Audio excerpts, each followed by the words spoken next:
Oh, hey, how's it going, guys? It is the real Randy Chavez coming at you with a Pokemon sales data video. I know it's early. I have so much shit to do today. So we're going to dive right into it. Call us Greg Louganis. Dark Scizor, first edition PSA 10, sold for $986. We have Vaporeon, first edition PSA 9 for $127. Light Dragonite, first edition PSA 10, sold for $1430. Well, that was interesting. If we're going... Generally, the ones in Neo Destiny tend to, because it's a really great set because of the Shinings, the last set in WotC. A lot of them go for more than like their other counterparts. Like, for example, I would suspect or hypothesize that Light Dragonite would be worth more than Dark Dragonite, because Dark Dragonite, from the fossils, again, beautiful card, and I honestly think that one's well done, more better. I don't know the words. Dark Dragonite in the Rocket set is prettier, but there's so many of them. There's so many. I forgot to look up the things, but there's, for the Dark Dragonite, there is, I don't have it, but there's so many PSA 10, and there's like 700 PSA 9 copies. It's like, bro, there's so much, but people still, because better artwork, and it wasn't even the first, because you had in Fossil there was a normal Dragonite, and that was awesome. But yeah, sometimes the sets surprise you, and this one for Light Dragonite, it does not get as much of a premium as the Dark Dragonite, despite it having less copies and, again, maybe not as good artwork. So maybe that has something to do with it. But Dark Charizard, first edition PSA 9. Someone, I missed it. Someone must have put it up for $450, and then it sold like right away. Like it was, because obviously that card is worth minimum $700. The Dark Charizard first edition PSA 9, but someone sold it, solicited for $450, sold right away. Dark Dragonite first edition PSA 9 sold for $305. That makes me feel good because I got one for $250 yesterday. Sorry. Rocket Sneak Attack first edition PSA 10 sold for $103. Magneton from the Fossil set, first edition PSA 9, sold for $66. We had a Gengar from Fossil as well, first edition PSA 9, sold for $312. Houndoom, first edition from Neo Rev, PSA 9, sold for $355. I actually think there's a couple of Houndooms. There's more than one in that set. So I don't know how to describe it. It's the one where he's like doing an ooh, not the one where he's like, oh. If that makes sense. I don't know if it does. We had a Koga's Ditto first edition PSA 9, sold for $104. Erica's Clefable first edition PSA 9, sold for $100. So weird that Koga's Ditto, one of the least coveted hollows in that set for Gym Challenge, gets $104, but Erica's Clefable first edition PSA 9 got $100, and Erica's Clefable is cool as fuck. I guess Koga's Ditto is too. But yeah, so moving past that, Erica's Dragonair first edition PSA 9 sold for $192. Love that card. I have it in a 10. Zing. We have Aerodactyl first edition PSA 9 Hollow from the Fossil set, sold for $101.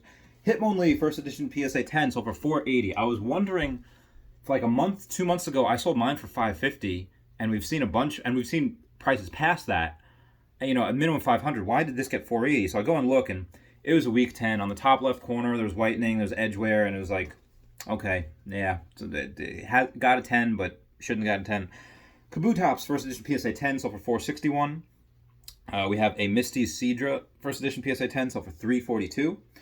And we have a Togetic, first edition PSA 10. Wow, $539. I think that's a record price point. Typhlosion, T18, first edition PSA 10. A couple of bids here, $1.3 thousand, $1,408, $1,475, and $1,500 was the winning bid on that one. The T18, that is a number that is easier to grade. It is more common, easier to get. Then we have a Dragonite Fossil set, first edition PSA 10. We have top 4 bids are $1,950, $2,100, $2,175, and a $2,200 winning bid. So that's, yeah, we saw a little bit of a retrace with that because we were up to like 26, almost $3,000, I think, for those, and now came back down a little bit. What does this say? I don't even know. First edition, PSA 9. Oh, Lugia. Okay, so Lugia, we had We had a record price, not for the 9. First edition PSA 9, 1925. We've seen some sell for like $2,200. But as soon as that finished, we had a first edition PSA 10 Lugia, and the top. It was in Australian dollars, so I'm kind of doing the top 5 bids were like 1,200, or no, I'm sorry, 12,100, 12,200, and so forth until $12,595 was the winning bid. That is record price point for that Lugia. And it's not like T17 where there's, 10 copies. This has like 41 copies. So the fact that this is definitely the most coveted card in the set. 41 copies, 12,000. That is ridiculous. That is freaking ridiculous. And because you are going to see, you might not even see other sales for other 10s, because now, remember that Meganium sold for like $4,000 first edition PSA 10, and that was the rare one, the one that's harder to grade. You're never going to see that again, because cards that have like 3 and 4 times as many population selling for 3 to 4 times with that is ridiculous. That is ridiculous. Yeah, that you're not going to see that again. If I see another, I'll buy it right now. If you have a Meganium first edition PSA 10, $5,000 record price point. I'll give it to you right now. If you have that for Alligator number 5, $5,000 right now. Someone offered the $17,000. This offer's still out there for the T17, and now I know why it's not going to get that, because something with 10, a starter, something with 10 PSA 10 copies is definitely not going to go for only $5,000 more than something that has 41 PSA 10 copies. Granted that this one is a legendary, it's Lugia. That is insane. It's insane. Moving on, Typhlosion, first edition, number 17, harder to grade, more rare. First edition PSA 9. It was $2,995 or best offer, so probably around like the $2,500 range. That's the one that I sold mine for, and I still have the other one up for like $4,000, and that will be a. If people want to make offers at $2,500, they can. Might accept it, I might not. I don't know. That's really a card that, especially once the next 10 sells, because it's not selling for $17,000. No one's taking them up on that. So if that sells for $20,000, I even at $2,500, I wouldn't sell. That card's too much. People, even though the market right now is saying, hey, I don't want to pay more than like $2,000, $2,200, $2,300, whatever that sold for. The market is saying that right now it does not want to pay more than that. Once that 10 goes up in price, and we actually have a confirmed sale for it, which we might not, because those guys just don't sell, the owners. That would be, that's going to be a catalyst. You'll see a huge inflection point with the 9 with that. Also, I forget the dude's name. He has I think Pokenomics. He had not an idea, just thoughts and concerns about the hobby at large, saying that there is some of the bigger channels, I don't think he's ever seen my channel, were saying that, buy a box. Boxes will never go down. Which, to be honest, I think there's some merit with that. Obviously, peaks and valleys. I've gone over those peaks and valleys. Erica's Venusaur, where I declined a sale for $650, an offer for $650, and then now the 9s, for Erica's Venusaur first edition PSA 9, last couple sales were like $425 and $450. So we do see retraces like all the time, but in the grand scheme of things, they do go up. But his concern was that people, the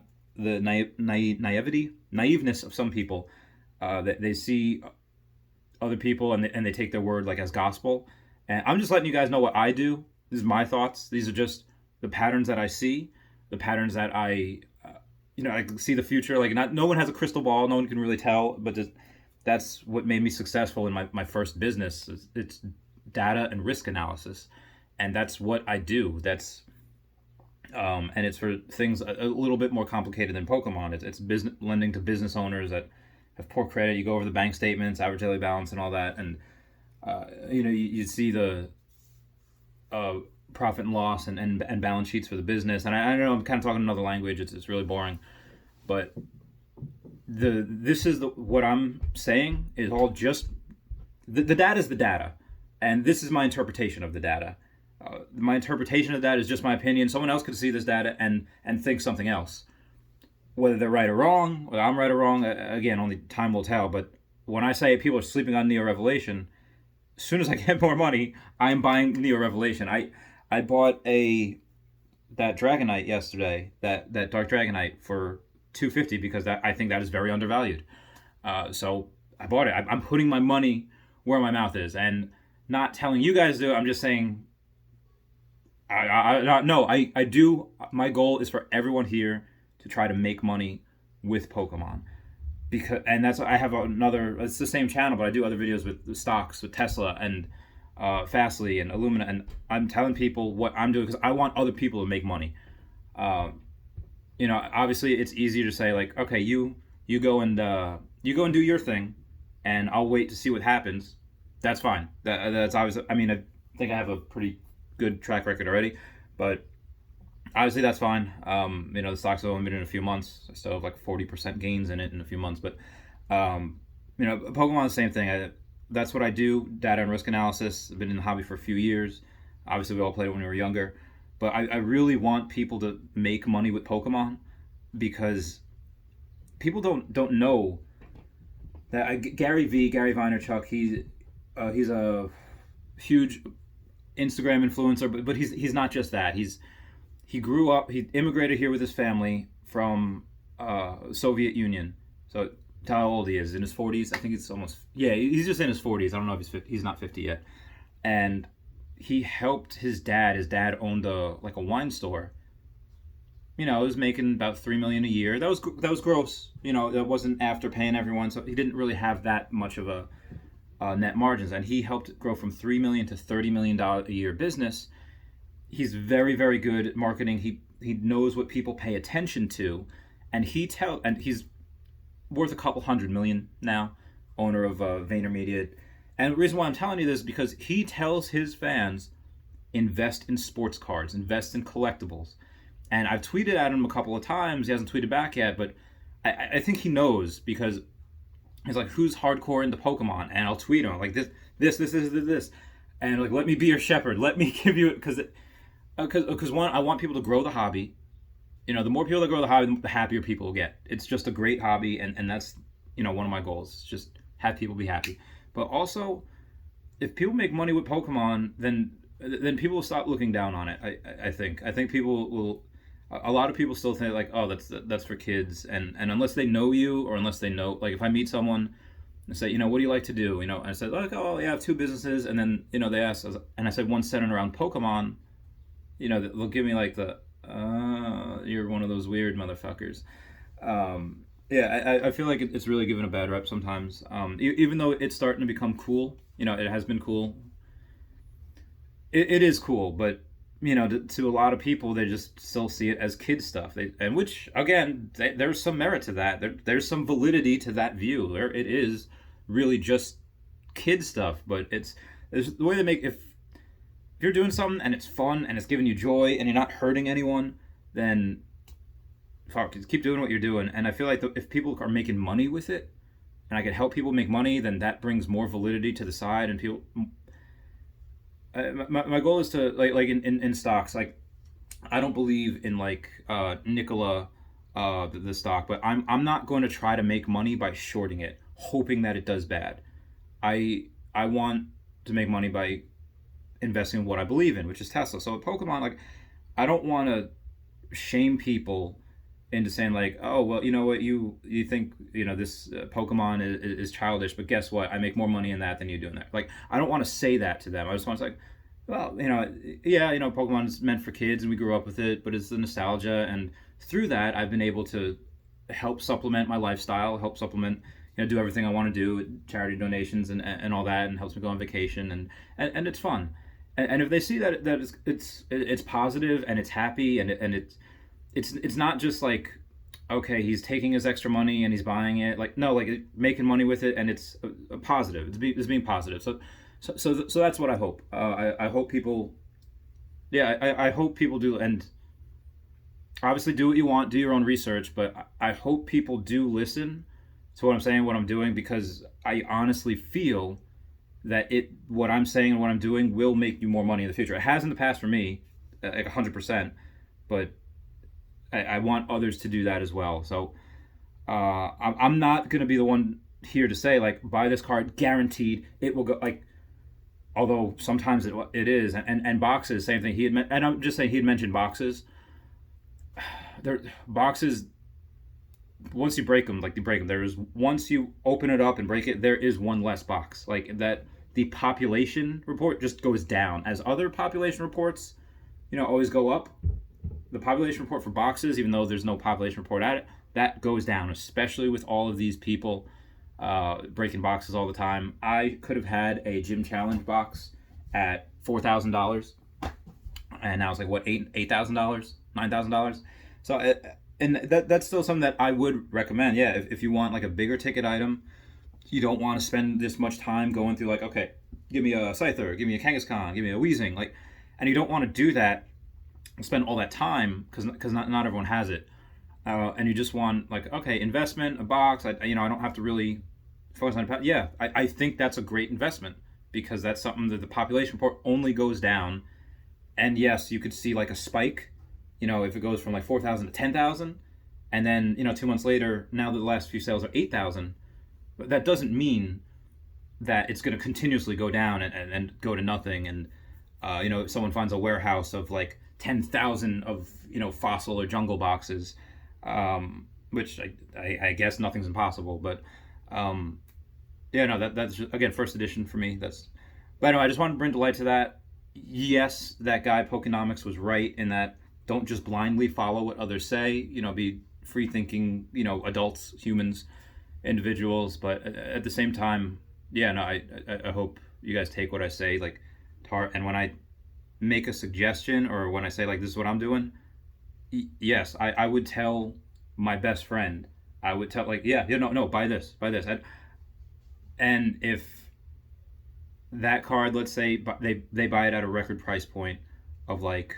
Let's say I tell them to buy a Misty's Gyarados or a Giovanni's Gyarados. I think I don't know how much I paid for it. Let's say I paid $650, which I don't think I did. But let's say I tell them, if you see it for $700, you take it, and they pay a record price point for it.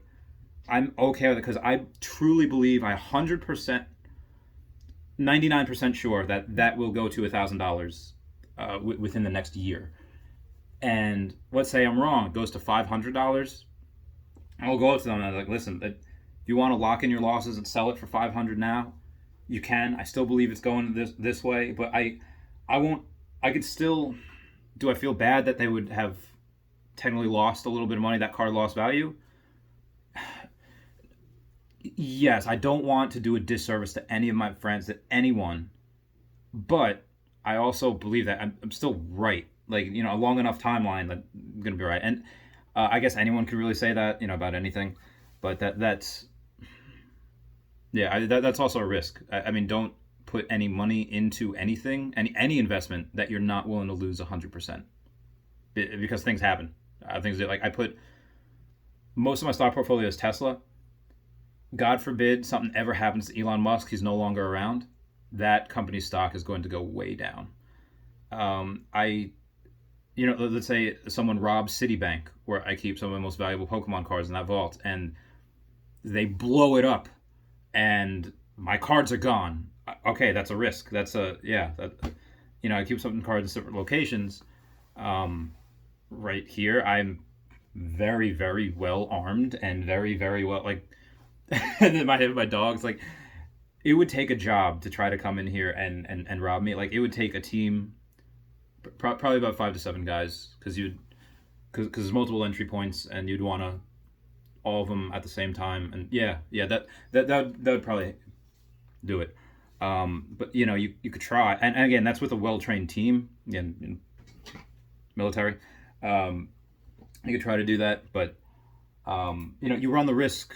Any investment, don't put money into it unless you're absolutely 100% willing to lose that money. Now, having said that, how often does that ever happen? I don't. If you pick good quality things, most likely never. Anyway, this is going on for way too long. It's about almost 20 minutes now. I love you guys. I hope you're all doing well, and I will talk to you later. Okay, bye.